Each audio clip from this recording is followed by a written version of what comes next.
नमस्कार. आज आपण मेनिस्कस टियर या विषयी बोलणार आहोत. मी डॉक्टर सचिन सोनवणे आहे पुण्याहून.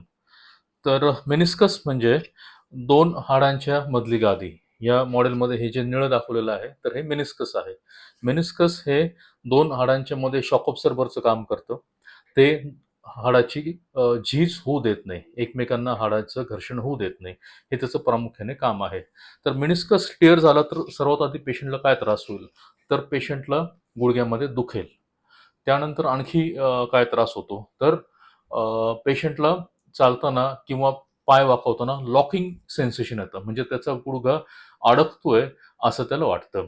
ते सोडल्यानंतर त्याला कॅचिंग सेन्सेशन येतं, म्हणजे ज्यावेळेस तो गुडघा वाकवतोय तर त्या गुडघ्याच्या आतमध्ये काहीतरी आल्याचं एक सेन्सेशन पेशंटला येतं.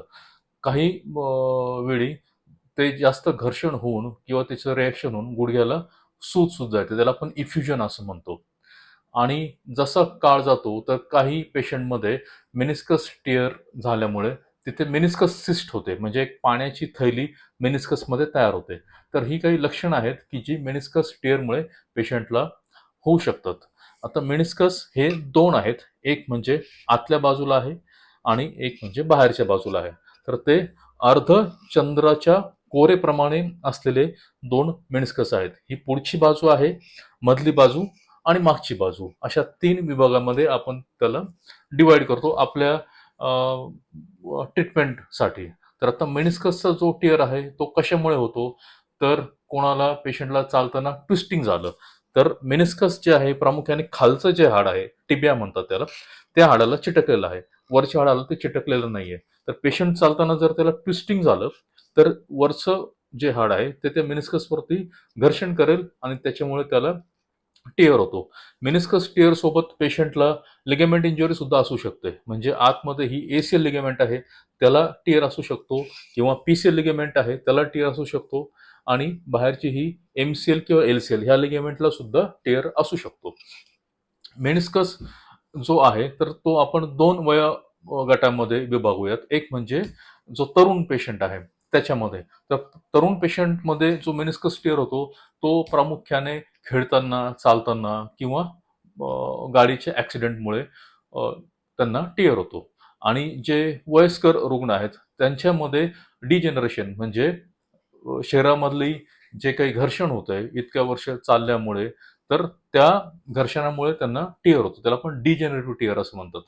तर ते जे टियर आहेत ते पेशंट हे थोडेसे वेगळ्या प्रकारे येतात, त्यांच्यामध्ये शक्यतो मोठ्या इंजुरीची हिस्ट्री नसते.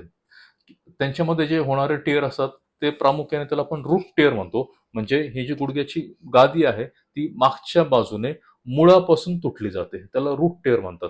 तर तो टियरचा प्रकार जो आहे तो आपल्याला वयस्कर पेशंटमध्ये पाहायला मिळतो. आता तरुण पेशंटमध्ये जर असेल तर त्याच्यामध्ये तरुण पेशंटमध्ये जर असेल तर त्याच्यामध्ये जो लिगामेंट इंजुरी आहे ते सुद्धा त्याच्यासोबत आपल्याला ट्रीटमेंट करायला हवी. आता मेनिस्कस जो आहे त्याची ट्रीटमेंट आपण दोन प्रकारे करता येते. एक म्हणजे आपण त्याला सगळ्यात आधी त्याचं निदान करण्यासाठी आपल्याला मेनिस्कस टियरसाठी काही तपासणी करता येतात. तर ती एक तपासणी आहे, त्याला आपण मॅकमुरस टेस्ट म्हणतो. दुसरी तपासणी आहे त्याला आपण ॲप्लेस ग्राइंडिंग टेस्ट म्हणतो. ह्या दोन तपासण्या आहेत की ज्या आपण क्लिनिकली म्हणजे पेशंटला तपासून करू शकतो. पण सगळ्यात चांगली तपासणी म्हणजे एमआरआय स्कॅन. एमआरआय स्कॅनमध्ये 99% आपल्याला ती एक खूप चांगली तपासणी आहे. त्याच्यामध्ये मेनिस्कस कुठे तुटलं आहे आणि कितपत तुटलं आहे ते आपल्याला कळतं. तर मेनिस्कस तुटल्याचे तीन भागामध्ये आहेत, तीन ग्रेड्स आहेत, ग्रेड 1, ग्रेड 2 आणि ग्रेड 3. तर त्यानुसार त्याची ट्रीटमेंट आहे आणि ते कोणत्या भागामध्ये आहे, पेशंटचं वय किती आहे, त्यानुसार ट्रीटमेंट ठरवली जाते. तर आता आपल्याला जर ग्रेड 1 आणि ग्रेड 2 टियर असेल तर त्याच्यासाठी ऑपरेशनची गरज पडत नाही, ते स्वतः होऊनच ते भरले जातात. जर ग्रेड 3 टियर असेल तर त्या पेशंटला मात्र ऑपरेशनची गरज पडू शकते.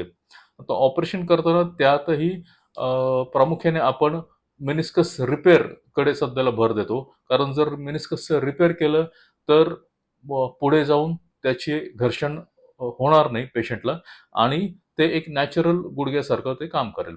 पण काही वेळेस ज्यावेळेस तो टिअर मेनिस्कसच्या व्हाईट झोनमध्ये असतो, तर व्हाईट झोनमध्ये रक्तस्राव कमी असतो. रक्तस्राव कमी असल्यामुळे त्या ठिकाणी ते मेनिस्कस भरू शकत नाही. नुसतं टाका टाकून काम होत नाही. तर त्यावेळेस आपल्याला पार्शियल मेनिसेक्टॉमी नावाचं ऑपरेशन केलं जातं. हे दोन्ही जे ऑपरेशन आहेत ते आपण दुर्बिणीच्या सहाय्याने करतो. तर आपणास जर काही मेनिस्कस बद्दल जर काही त्रास असेल, तर तुमचे काही रिपोर्ट्स असतील तर ते आमच्या वेबसाईटवरती किंवा आमच्या ईमेलवरती तुम्ही पाठवू शकतात किंवा आम्हाला मोबाईलवरती व्हॉट्सअप करू शकतात. धन्यवाद.